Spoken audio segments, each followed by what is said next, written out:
Hey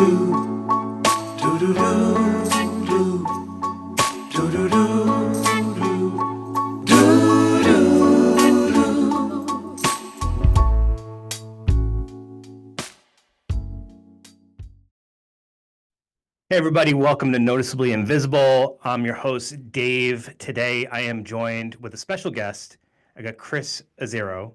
He is here to discuss his story, his journey, and to talk about things that we feel could be helpful to any of you or anyone else out there that you may support who maybe relates to some of his struggles. So, Chris, thanks for coming on. I just was hoping maybe you could take a little time and tell our viewers a little bit about yourself. Yeah, my name is Christopher Azero. I'm 19, diagnosed with like autism, depression, all that good stuff. Few other things which we'll talk about. But I mainly just wanted to come on today to try to, I guess, just like talk to people with similar problems because I know I didn't have anyone to talk to when I was younger, and it definitely helps to have someone to talk to. Yeah. And even if you can't actively talk, just hearing about it is very helpful. Now, when you heard about us doing this show, I think that you initially were like, oh yeah, I would like to do that, right? What made you like hear about that and say, oh, that's something I want to do? I think it's just important that people talk about like mental health and like different diagnoses and whatnot, like the struggles related with it, because they're usually not pretty and people don't want to talk about them. Media doesn't talk about them really. Like I know I've been through plenty of things that I never heard anyone talk about. I've heard other people say the same thing. Like it's just important to get the word out, I think. Yeah, I love that. So Chris, tell us a little bit. I know you mentioned autism spectrum. You mentioned depression, and there's another diagnosis that you have that you wanted to share. And then actually, I'll be honest, it was my first time ever hearing about it. So I find it super interesting. Yeah, I'm diagnosed with HEDS, hypermobile Ehlers-Danlos syndrome. It's a connective tissue disorder, so affects mainly collagen, but collagen's everywhere in your body. Most people think of just the joints, but all your organs, your brain, whatnot. It's difficult to deal with because I've always been like athletic and whatnot. You can't really do sports much with it because you're just very prone to injury. It also can contribute to like mental things like brain fog. People with that condition it's common for them to have autism, ADHD, things like that. There's like thought to be a correlation, but it hasn't been proven. Yeah, it's just another thing you just have to live with. You just have to adapt to it. Just do your best, pretty much. You had an interesting story about how you found out that you had it. Yeah. Would you share that? Yeah. So I've always been like very flexible, like extremely so. I never had any problems with like my joints or anything really. And I remember I was watching it was like Britain's Got Talent or America's Got Talent or something, and they had some like contortionists and they were showing how like crazy flexible their skin is, and they popped up a little thing on the bottom, like they'll show info about whoever's doing this, like maybe how it works. And they said that like people with EDS might be able to do these certain things, like for example, putting their hands on the floor, like their palms on the floor without having to bend your knees or anything like that, and it's easy for them. And I was like, I wonder if I could do that, because like always been pretty flexible, and I did it, and I was like, okay. I have like a friend who has it, and I asked him about it, and there's like this like skin test where you do with your knuckle, like how flexible it is on your knuckle. Put lotion on, so it's kind of hard to do, but that's like a very not that scientific, but it like gives you a clue if you could have like increased like elasticity in your skin. Because if like the collagen's in your skin and joints, everything. And like my friend recommended I go into a rheumatologist. I was like, I might as well go anyways. It's like I have insurance. Yeah. That covers it. When they diagnosed me with like hypermobility, like something, I forget, it's like the term for like pain caused by hypermobility, because I had had like a back problem at this point. Um, they had no specific cause. It was just chronic. It affected me. Like I wrestled in high school and did some like powerlifting just as a hobby, and yeah, couldn't do it really anymore. Mhm. Um, and I went to that rheumatologist. Like I said, they diagnosed me with the hypermobility thing. Went to them two more times. Finally, they diagnosed me with the EDS after, like, in the meantime, between all these appointments, I had been like researching and whatnot. Sure. What changed their mind about the diagnosis? I pulled up, there's like this website, the Ehlers-Danlos Society. I don't remember what the dot is. I think it's like .org or something. Um, and they have a criteria that you have to meet. There's like three categories, and there's a bunch of things in those categories. You don't necessarily have to have all of them. You have to have at least two categories, I Yeah. believe. And like a specific amount of things in those categories, like will determine if you meet that category. And she checked like all the stuff in that and then diagnosed me because she hadn't checked that before. And that was kind of annoying, but I got the diagnosis. So You know why I love that story? I think it's so important that we as patients, when we go to see a doctor or any kind of physician, we advocate for ourselves. yeah. And there's so many times where you'll go in kind of with a firm thought, like, I think this is going on for me, and it might get dismissed Hmm. or kind of minimized, right? Yep. But when we're certain of something, Yeah. we need to continue to advocate for Yeah, it, right? absolutely. And bring in the evidence. I'm not saying people like Google the things going Oh on yeah, for you. no. That's a terrible idea. But you were going to actual like websites that were specific for it, going Yeah. to support forums and things like that, gathering all your information Mhm. and presenting it. And I think that's amazing. What a way to Yeah. advocate for yourself. Yeah, absolutely. Yeah. If you have any condition, honestly, if it's like not something that's insanely rare, but there's going to be like some .org or whatever Sure. Yeah. group for advocating for people to have it. Like there's ones for autism, depression, ADHD, like tons of addictions, tons of like Hmm. physical things, because like the Ehlers-Danlos is not that uncommon. They say it's like 1 in 3,000. It's probably more than that for like the hypermobile one. There are some that are like one, like the classical one, like the one people think of the most is like 1 in 40,000. There's some that are like one in a few million, but it affects enough people that like people band it together and they're like, we need Yeah. to have information about this. Like they can tell you like different clinics and whatnot that might specialize in it. Certain rheumatologists that might specialize in it. Similar thing with like autism. Like there are some, Hmm. like for example, like genetic testing that can be helpful. I mean, not necessarily like helpful, but lets you know why someone might have autism or basically any other condition. Um, one of the things that does suck about like the HEDS is there's no genetic cause. So Okay. it's the only one that doesn't have a genetic cause. It's thought to be something to do with like pollution, probably. Really? Yeah, yeah, microplastics. They think it might be. When you got the diagnosis, since you had to kind of push for it, Mhm. did you feel like that was a relief, or did you feel other things that maybe you weren't expecting? Definitely a relief because it gave an explanation to a lot of things I've experienced. Um, it explained why. I mean, it could explain like why I have autism. I've had diagnostic testing, like geneticist, like genetic testing, like full at like everything, whole genome sequencing, and nothing came up. So could be related to that. It explained why I had I had like back pain when I was like 12 through my hamstring. I thought it was a hamstring tear. It was probably sciatica, Hmm. and they didn't know how I got my back injury when I was like 15 or 16 when they found that I had like a disc bulge and they had no clue why. They're like, this is chronic, but we don't know why because you Hmm. weren't doing anything that should have caused this. And you weren't like, I was overweight, but I was not. Yeah. Like that shouldn't have caused that. And that explained that. I had like plenty of injuries, like I had like a partial like bicep tear when I wrestled, which made no sense because how? Right. Right. How? And that explains that. I mean, Also, like I get like brain fog and stuff like that. That's Hmm. common in people with EDS. Chronic fatigue is common in people with like more severe cases, or like especially if they have like one of the rarer kinds. Like classical EDS is a lot more common to have chronic fatigue, which like it sucks. It's Yeah. a lot of people think like there are some people that think it's literally just like fake, like oh you're lazy. Like no, Yeah. it's a real thing.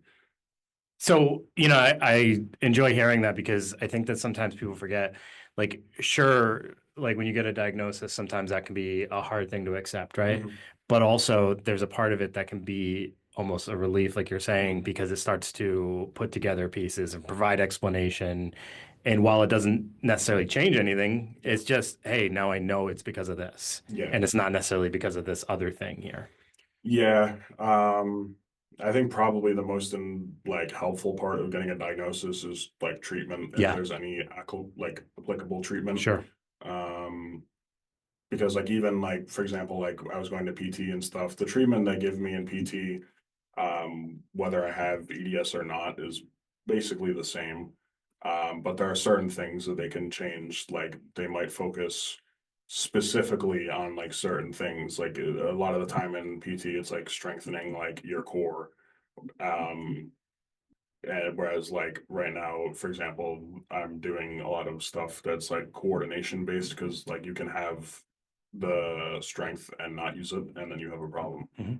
And like, I mean, that's applicable to like even like mental stuff. Like you can, if you're not going about it the right way, even if you're doing the same thing, it can have issues. Absolutely.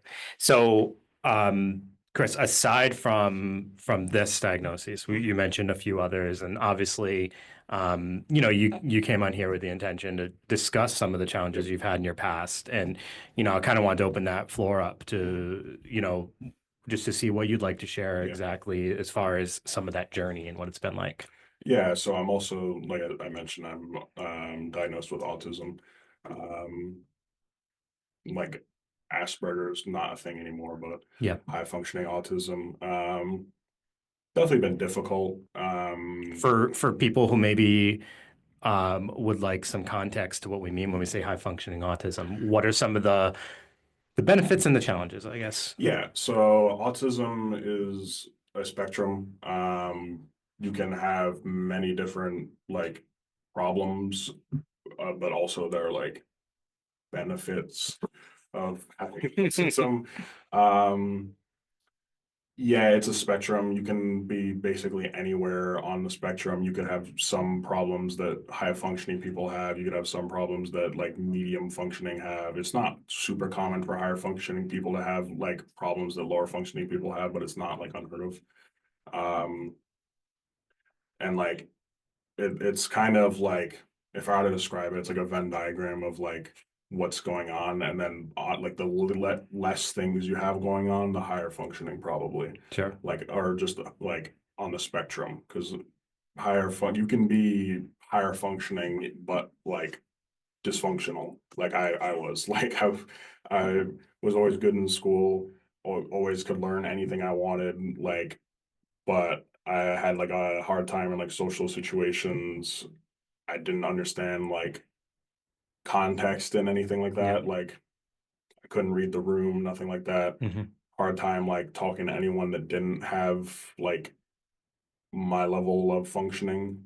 Because the thing is like you can be autistic and talk to someone, like even if you're like I'm high enough functioning now that if you were to go like literally I got screened for autism not that long ago, like a year or two ago, and they said I didn't have it. That's not how that works. You can't just like lose your autism. You didn't just grow out of it, Yeah, you no, mean? No. you can't just lose your autism. So um But you can learn the skills that yes. combat the challenges, and Yeah, that's kind of, I think, absolutely. what you've done, right? Yeah.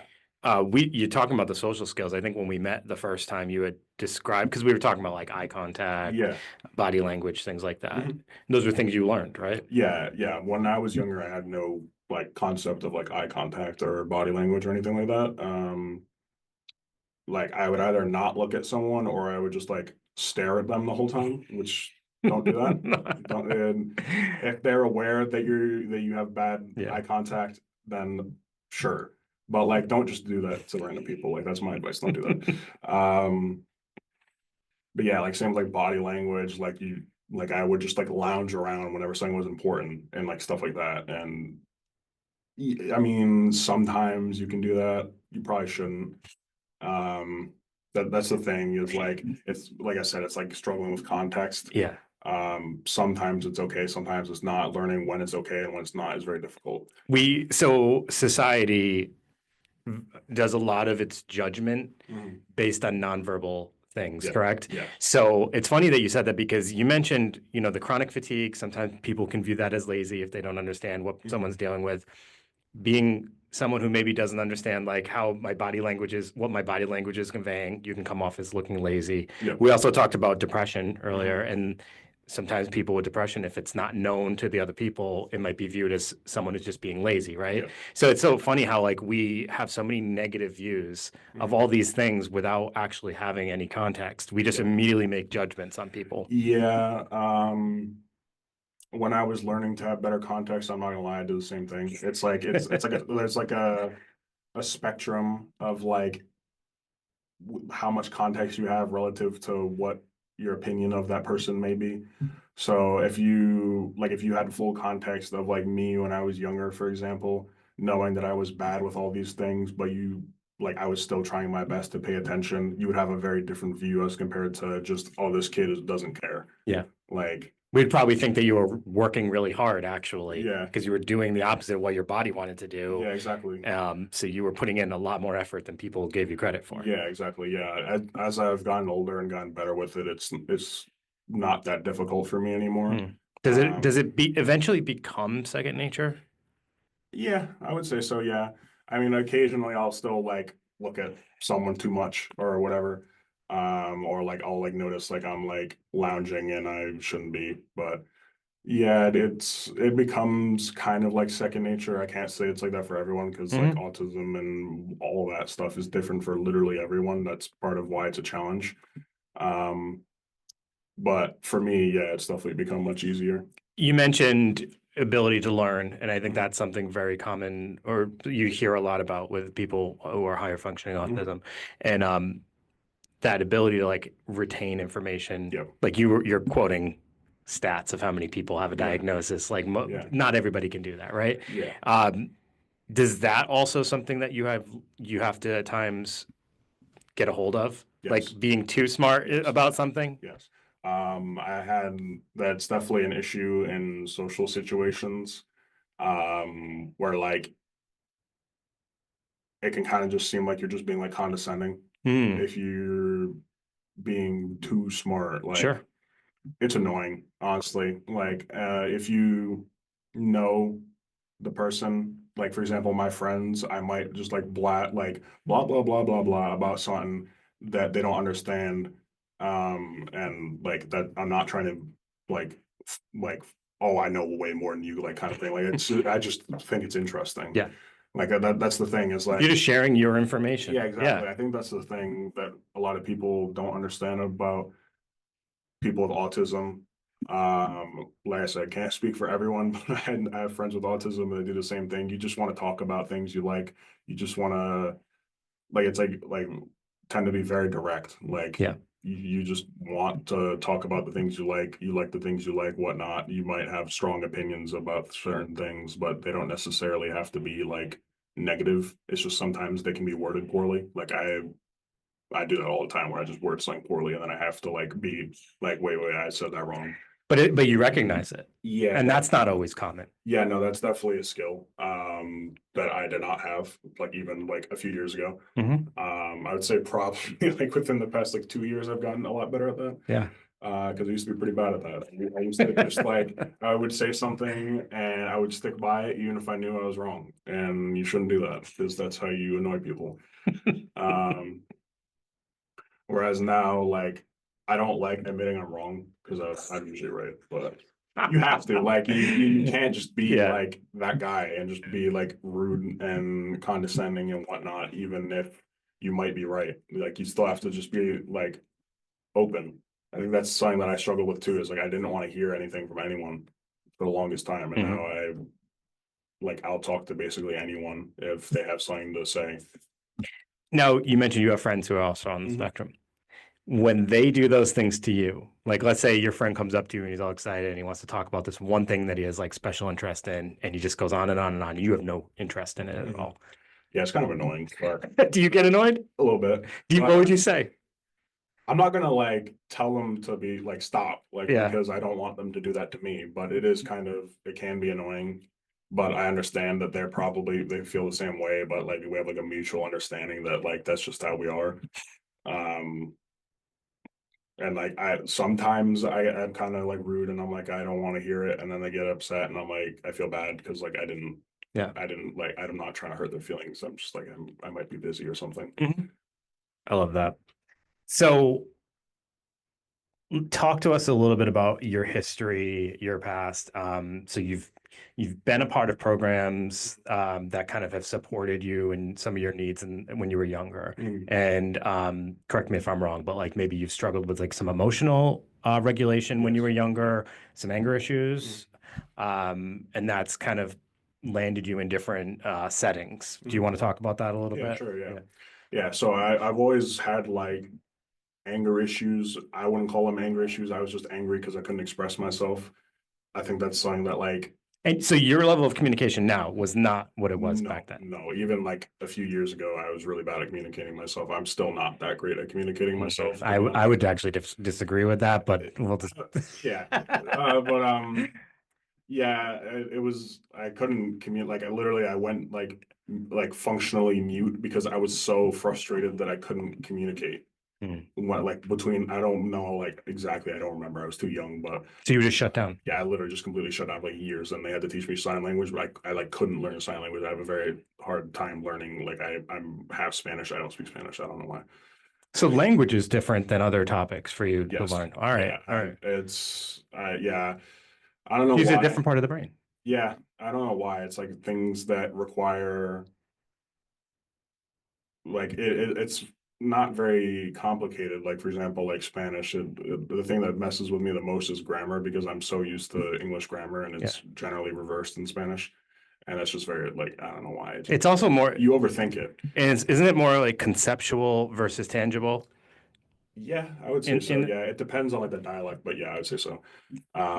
It's very contextual. You could say the exact same word and it means completely two completely different things. Where as in English, we might have two different words for that, Hmm. and like it's just yeah, it's difficult. But going back to like when I was younger, yeah, I was like hospitalized a few times in like Bradley and like I think there's one place in Mass. I don't remember. It wasn't very good. Yeah. So for people watching, so Bradley Hospital is a psychiatric hospital that's specifically for youth. Mhm. So we have like our two main, I guess you would say, hospitals are usually Bradley and Butler. Yes. I mean, there are other hospitals, but those are like the two for psychiatric. Butler being more for adolescents and Yep. adults, and Yeah. Bradley for youth. So Bradley literally will work with like toddlers. Like Yeah. they'll work with basically anyone that's under the age of 18. They might have programs over 18. I would recommend going to Butler if you're like older than like 12 or 13, to be honest, because they have adolescent programs now that are very good. I've been to two of them; they were good. So can't really say the same about Bradley. I don't have high opinions of them, but So you had some challenging experiences at yeah, Bradley. especially the CAD unit. They put me in the CAD unit, which is I forgot what it stands for, but it's the unit for people with like autism and like developmental disabilities, so on. Mhm. Almost all the kids there were like very low functioning, and honestly, I thought a lot of them shouldn't even have been there because a lot of the reason they were there was because they were being mistreated and they were upset about it. And that was a very common theme in Bradley and also like Butler and also the Bradley School because I went to the Bradley School for a little bit and that was a very common theme where if you just treated them better, they probably wouldn't be there. Sure. So the Bradley School being like a specialized school for Yes. individuals who struggle with behavioral issues typically, Yeah. because like we obviously have individuals with disabilities in, our regular public schools, but Bradley is usually when the behavioral issues are kind of impacting their learning Yes. ability, right? Yes. Yeah. Yeah. Part of the problem that too is you don't learn much at Bradley. It's kind of there if, for example, like a student just wouldn't graduate or or can't get past a certain grade because of behavioral issues, they're basically just going to pass you as long as you don't cause any issues at Bradley. They don't offer, like, I remember I was like begging, like on my hands and knees, begging to get AP classes in high school, and they're like, no. So not the greatest place for education. Sure. There's a few different Bradley schools. I don't know. Maybe I think there's one like Newport. Maybe that one's better. I went to the one in Providence. Hmm. Yeah, I mean, it'll probably keep your kid from like running out of the school and getting arrested or something like I did once. But yeah, if you're supervised, like I would want to be like very like active of like what's going on with my kid if I were to send them there, because Yeah. like some not gonna name names. Some staff weren't great. Some were very good. Some were very good. Like it's like Can can you actually describe both of those things? Like, what would it look like if someone's good? main thing is just like understanding. Like a lot of the time behaviors, especially in lower functioning like people, are not necessarily malicious. Um like it could just be that they're upset they didn't get something that they normally would, and maybe you never worked with them and you didn't know that, and like now that's suddenly painted as like that's them acting out, when in reality that's just they want something. They're communicating their Yeah, need. exactly. Yeah. Yeah, because they a lot of them can't communicate. A lot of them are nonverbal. Some of them can write. A lot of them can't. Hmm. Um, some of them can speak sign language, which is good for them because then they can communicate their needs. But a lot of the time they're not very like advanced in their sign language. Um, so like being able to understand like when I was younger, like I had issues because I couldn't communicate, and there were like certain people in my life, like for example, I had like this like one like therapist when I was a kid. I don't remember her name, but she was really like good. And she didn't even specialize in people with autism. She stopped seeing me because I got diagnosed with autism because like the insurance wouldn't cover it or something like that. And like I had anger issues and I would fight people and blah blah blah. And I'd go to her and I'd like have literally zero problems. Like it depends on the person. Like I think another thing that makes like a good like worker for anything regarding people with like autism or just like mental health is just like being compassionate. Like honestly, it would so I would imagine a lot of people watching this probably know this, but if you don't, it's staggering how many people work with kids, even without like just normal kids that don't like kids, or like people that work in hospitals that don't like people and like whatnot. Like it's crazy. It doesn't make any sense. And a lot of the time that just like makes it harder for the patients or the students or whatever to get the treatment or the education or whatnot that they actually need. Yeah. Whereas if they had a better teacher or a better therapist or whatever, then they would have been fine. Sure. You know, the other part of that too is I think some people go into this work really for the right reasons, and then they burn themselves out, you know, for one reason or another, and it's not like the highest paying job ever. No, So a lot of people have to work more in order to make ends meet, and Mhm. then they overwork themselves, and their compassion definitely dwindles. Yeah. And I'm sure you experienced a ton of that as well. Yeah. And low staffing, I'm sure Oh you yeah, for is a sure. huge issue, There's right? always issues with staff in like places like that, Yeah. especially when you're working with like lower functioning kids. Like, and surprising nobody wants to get things thrown at them or get hit or something like that. Honestly, that doesn't happen that often. Like I said, if you like treat them well, I mean, there are some that just do that, and that's just kind of how they are. But Yeah. that's very rare. I've only ever seen a few people like that. A lot of the time, they're doing it for a reason, and if you figure out what that reason is and you solve that problem, then they are completely chill Yeah. because they're just people. They just want to like be happy and have the things they want. So it felt when we met previously, it felt really important for you to kind of be able to shed light to some of the also like some of the negative ways you've seen people be treated. So Yep. to bring light to that, Mhm. so that people are aware, like you should know what's going on with your kids when Mhm. they're in care, right? That was Yeah. kind of the message I was getting from you. Yeah, Like, absolutely. Yeah. Um, I literally saw kids that were like throw like I want to call it a tantrum, but like having an episode literally like being like like if they got physical, some of the staff would literally go and like actually fight them, like not even straight, just like straight up fight them. It was crazy. And I've seen that in several places. Obviously, like very obviously, that's not how you should treat that. Yeah. Like Yeah. that's not going to help anyone.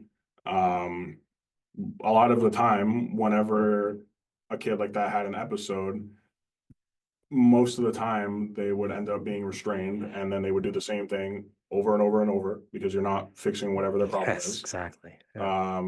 Whereas, like, for example, there's this one kid, I'm not going to go like specific because I don't want anyone to like bother them. But there was this one kid, there was a staff they liked. They moved the staff to a different classroom and they had tons of issues.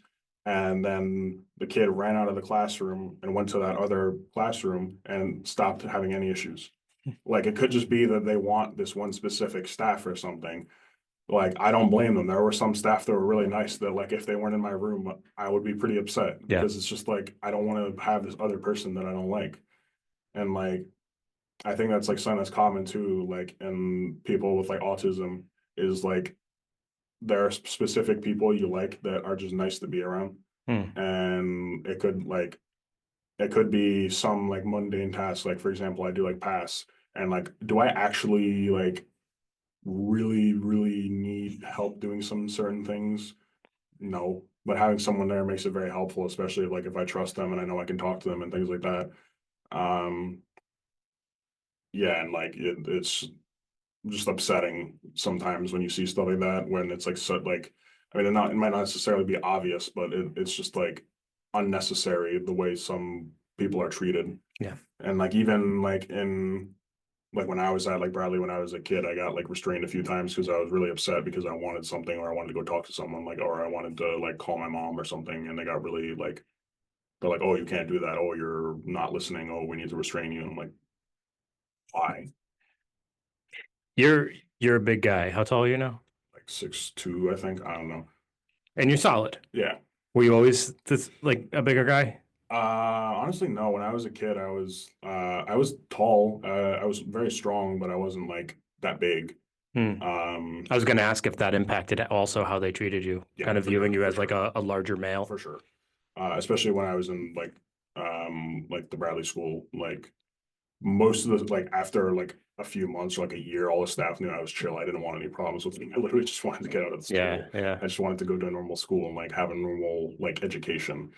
Um, but yeah, definitely like there weren't that many like female students there to begin with, just because like it's not like they don't have those issues. It's just a lot of the time they either masks very well or they're just not sent to somewhere because it's not perceived as like as big of an issue. Hmm.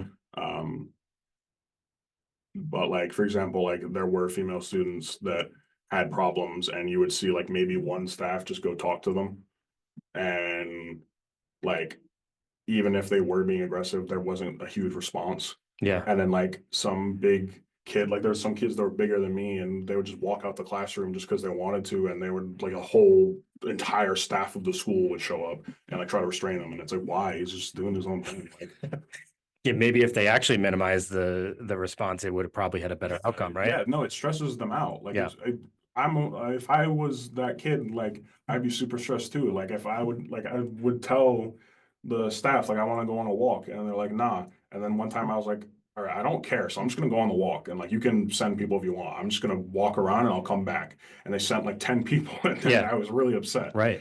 And like that's another thing too is like they would like you it's like restricted like freedoms like you're not allowed to watch any videos on YouTube. I mean, I guess that's fine, but like you're not allowed to go out like you have to have a staff go with you to the bathroom. You have to go staff do like anything with you, and there's only like maybe two or three staff per classroom but like 10 students. So Hmm. how that Right. math doesn't add up. What if Yeah. multiple people need to use the bathroom or multiple people are stressed out and they want to go take a walk? So everything's just controlled and Yeah, absolutely. supervised Like and that's yeah. I mean, I can speak to the students there. I can't speak to everyone, but for myself and all the students there, we all hated that. Mhm. Like, it's not enjoyable to have every part of your day controlled so like meticulously to where you can't even go to the bathroom. Or if you want to go get a drink of water and there's no staff, you just gotta wait. Yeah. and they had staff shortages. So there could be a day where, I don't know, maybe I don't know how many ever students there were in that school, to be honest. Like there was 2 floors, and I don't know, say there's 100 students and there's 25 staff.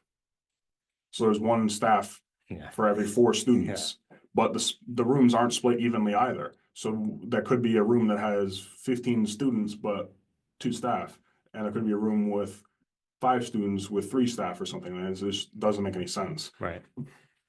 Yeah, and like I think restricting, that's one thing is like not being in control of what's going on. Very like is very stressful for me. Like I like being able to make my own decisions, and like even the same with like my parents. My mom is still like a helicopter parent. I mean, it's helpful sometimes, but like it stresses me out because it's just like, can I just do my own thing? Like yeah, I know 19 is not like a grown adult. Like I'm not magically like 30 years old, have my life figured out or something, but like, bro, I don't need to be told to go do all these things. Yeah. Like I can figure that out myself. So Chris, just kind of looking at some of the things that have been helpful, you have some outlets that you've kind Yes. of like started to gravitate towards. Can you talk a little bit about what those are? Yeah, I would say my main outlet is just exercise. I think regardless of what any of your issues are, if you can exercise, you probably should. It doesn't have to be crazy. Just go lift some weights, go do some cardio, that kind of thing. Get outside. Um, Animals are amazing too. Animals, most of them. Sometimes you'll get like a dog or something that's kind of iffy, but like animals generally don't judge people Yeah. like at all. They'll judge you based on your actions, not how you look or anything like that, which is like very nice for like me, especially. I've always loved animals because like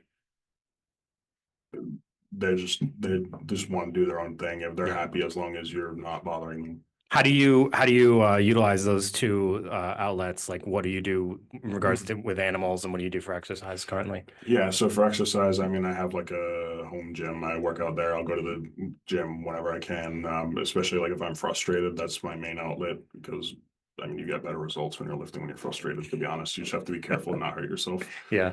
You try to get mad so you can lift more weights. I used to. Yeah. My joints didn't appreciate it No, I very bet. much, so I I don't bet. do that much anymore. And But that's also kind of uplifting for people to hear. Like because sometimes when you get a diagnosis that's in the realm of like a physical thing, you get that fear, like what there's so many things I might not be able to do. yeah, I mean, even now it still frustrates me. I used to wrestle. I was pretty good at it, and I kept getting injured, so I kept having like my progress halted, and then I got the disc bulge, and my um sports physician, very good sports physician, he was like, yeah, I would probably not do that. Yeah. And I'm like, okay, that's fair enough. And then I was going to work construction, couldn't do that because of my back. Yeah. That So was it definitely is extremely limiting. frustrating. Yeah, Yeah. that was extremely frustrating because I literally, if you're in Rhode Island, you probably know about Rhode Island Hope, like the program where you get free college at CCRI if you come straight out of high school. I gave that up so I could go to a union, and that didn't work out. So now I don't have any college. So Okay. yeah, that was still is frustrating. But I mean, there's not really anything you could do about that. I think that's like something that I've had to learn is you kind of just have to deal with it. Like, Yeah, level of acceptance, yeah, right? exactly. Yeah, I mean, you don't. It's not good to just like be like, oh, whatever, like, oh, whatever, who cares? But you can't also just like be stuck on it. Yeah. Because I was stuck on it for a year. That specifically of not having college or like a good job or anything like that, and I'm just now getting over it, and it's like it happens. So you mentioned previously too, like just the diagnosis of having depression. Um, has that always been there? Pretty much, yeah. I forgot when I was diagnosed. I was very young, like maybe like 11 tops, probably when I was like 9 or something. Yeah. Yeah, major depressive disorder. I'm not like officially diagnosed with seasonal affective disorder, but like It hits you. yeah, I have seasonal affective disorder. You know, Yeah, you notice it, right? yeah, and like yeah, my psychiatrist is like, yeah, you probably have it, but we haven't like tested. So, Hmm. yeah, anxiety and stuff like that I've always had. Yeah. How have all these challenges though really impacted the depression? Definitely make them worse. Yeah. Yeah, like especially when I was a little kid, like being depressed and having anxiety and autism and you can't express yourself, like that's not healthy for a kid. Mm. Um, especially for your mental health. My mental health was terrible for years. Like it's pretty good now. But yeah, like I think when especially like when you're like 8 to like 15, that's probably the most important time to actually have the resources that you need because you're gonna be kind of messed up after that if you don't Mm. get the help you need. How do you now? So if you're having a period of time where you're feeling pretty low, what do you do to help yourself get through that? Um, the most important thing is recognizing you actually have it, like you're feeling down. Because just ignoring it isn't gonna help you at all. Yeah. Like I used to just be like, oh no, I'm not sad, and like I'm not trying to get like manic depression. I'm not trying to do that. Like Yeah. that would not be good.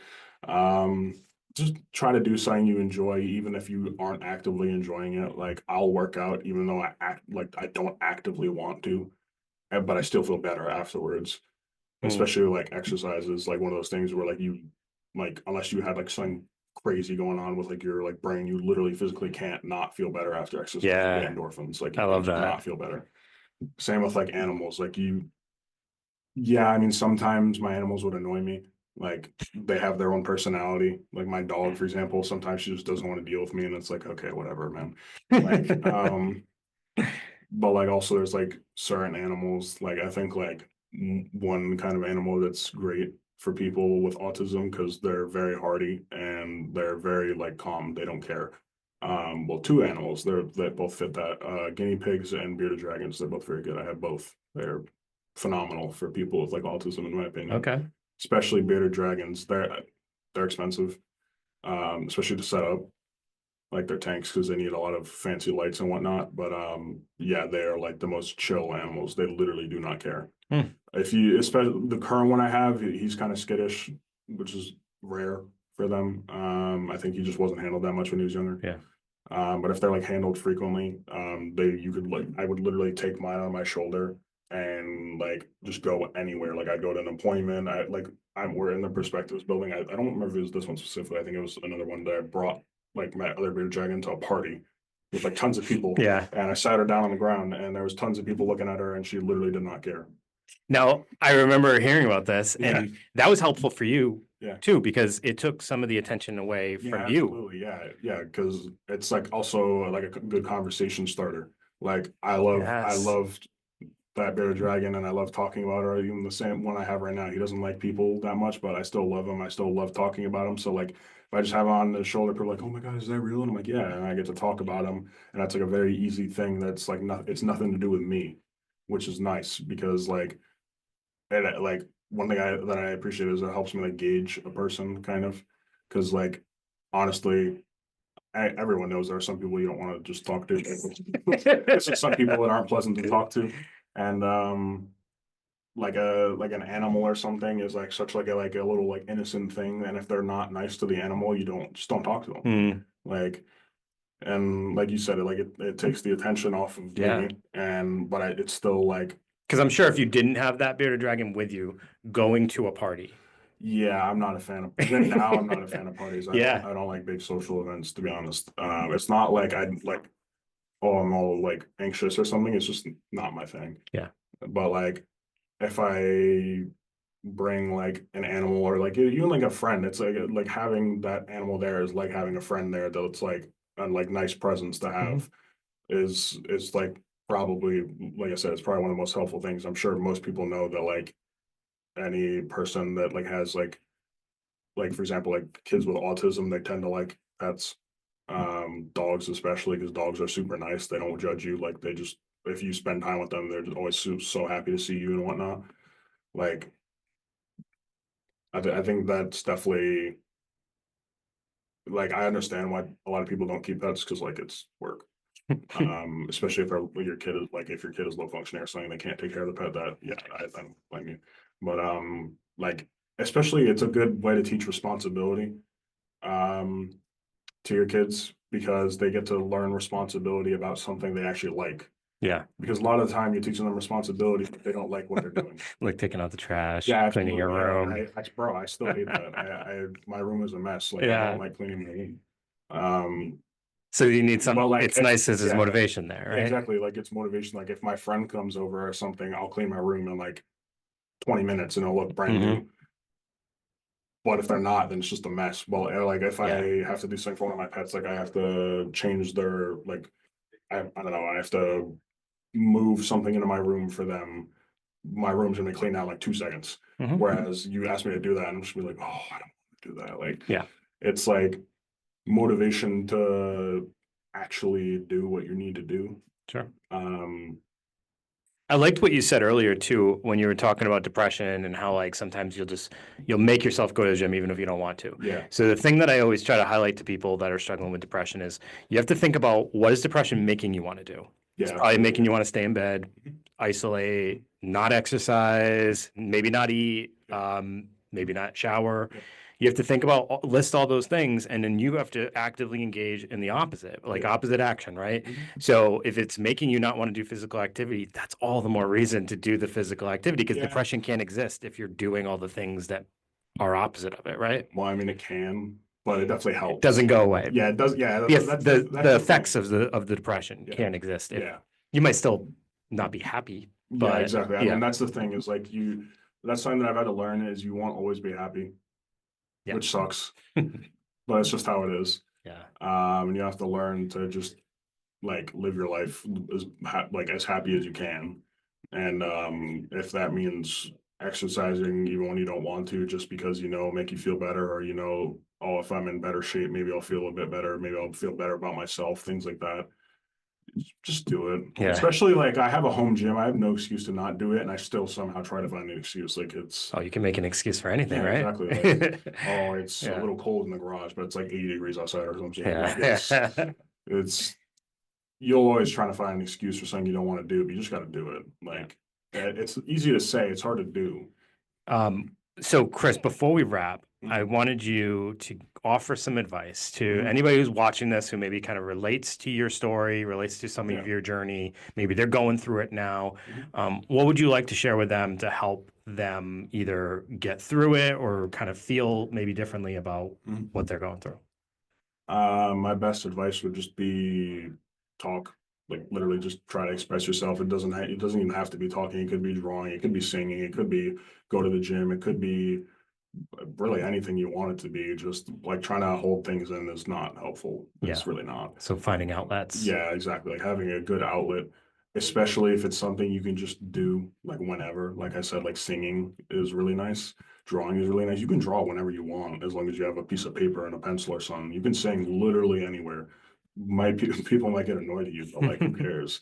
Yeah. Um, like it's just like my life would have been a lot better if I knew to express myself and I could express myself. That's the thing, is like even if I knew I couldn't. So like that's the thing, is like if you're watching this and you have a hard time expressing yourself, I've been there. I know how it is.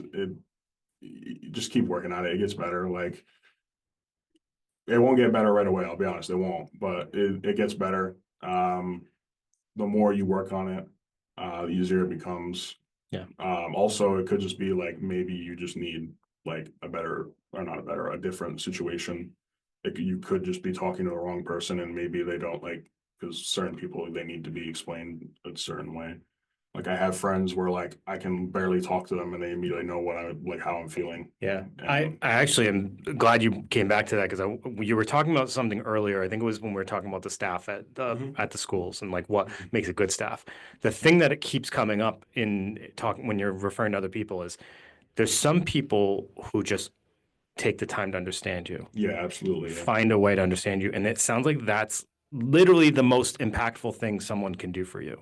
They're Yeah. not going to solve your problems Mhm. necessarily, but just trying to understand you and where you're coming from is the most impactful thing from what I'm understanding. Yeah, I would say so. Yeah. Having someone that just listens is amazing. Like honestly, it's amazing. Um, they're hard to find, to be Mhm. honest. Um, but if you do find someone like that, be glad. Like, don't take them for granted, because I have Um, before and lots of uh, people like that, and it sucks. yeah. So, um, and like just try to be like honest. especially with them. Like I'll tell my friends, like if I'm in a bad mood, I'm just gonna be like, yo, I'm just in a bad mood. Like, or just especially being honest to yourself. Yeah. You can say all you want about how you feel or how things are going to yourself, but like if you're not being honest to yourself, you're not doing yourself any favors. Um, like I have depression. It doesn't help me at all to just be like, oh, everything's wonderful. It's so sunny outside. And like that does me no good. I need to actually do things that help me. Like it could be, like I said, like it could be like talking to a friend. It could be working out. It could be, I don't know, literally just go outside and sit in the sun or something. Like I don't know. I totally relate to what you just said because I feel like that's something I've learned later in life too, is just acknowledging that like maybe there's nothing wrong with the day at all. Wow, I just feel depressed today. Or I just do not feel good. My mood is bad. Yeah. Just saying that takes so much pressure off me. Oh yeah. And then I'm like, then I'll start to look for different ways to spend my day versus like that denial piece of like, not acknowledging it and just kind of brushing it off. Then you're snapping at people. Yeah, exactly. Yeah. If you can acknowledge that you're in a bad mood or something, like you said, like you might snap at people. Yep. If you can acknowledge you're in a bad mood, even if you do snap at someone, at least you are aware of why and you can apologize to them. Because that's the thing too, is like if you have anything like, for example, like autism, like, or just like even like depression or anxiety or just like your mood swings, that kind of thing, like a lot of people, you'd be surprised how many people really don't like, let me word this, how many people aren't offended if you like are honest and then like you apologize and things like that. Like most people don't really like care. I mean, some do, but most especially your friends probably won't if you're like actually good friends with them. Like taking responsibility goes a long way. And it's like taking it with yourself, taking it with other people, taking it, just not saying like you're in a bad mood, acknowledging that you're the one in the bad mood. It's not the person that now you're snapping at and blaming them for, making you do that. It's just all that stuff. So yeah, Chris, super valuable words. Thank you so much for doing this. I do hope that we have you come back at some point and kind of give people an update, and maybe we can find some other interesting topics to talk about. Before we go though, is there anyone you want to give a shout out to or say hi to? You don't have to, but if you want to, here's your time. Or is there any parting words you want to give? Shout out. I mean, she's not here, but my HBTS coordinator. I would definitely not be in a great spot if I never had her. So that's awesome. Parting words. I would say just like, I don't know, it's hard to word it. Just try to enjoy your life. I mean, you only get one shot at it. It's probably not going to be the greatest of times, but it happens. If you need help, seek help. Like, I wish I knew about all the things that are out there. I wish I had people to talk to, like when I was younger. Be appreciative of like people that are good to you. Like, go tell them, hey, thank you, I love you, blah blah blah, that kind of thing, because you don't know how long you'll have them for. Just try to stay positive, do the best you can. I mean, honestly, you can, as long as you're doing the best you can, that's all you can do. Yeah. So it's awesome. You're 19. Yeah. Insightful for 19. Chris, thank you so much again for doing this, for wanting to do this, for wanting to talk to people about this stuff. Like you said, it's all important. It's all valuable. There's not enough talk about it. So we really appreciate this. Everybody who's watching, thank you for tuning in. We appreciate you. We'll be back next month with another episode. Until then, thank you. Make sure you like, subscribe, and do all that other good stuff. Thank you. We'll see you later. Bye. Chapman.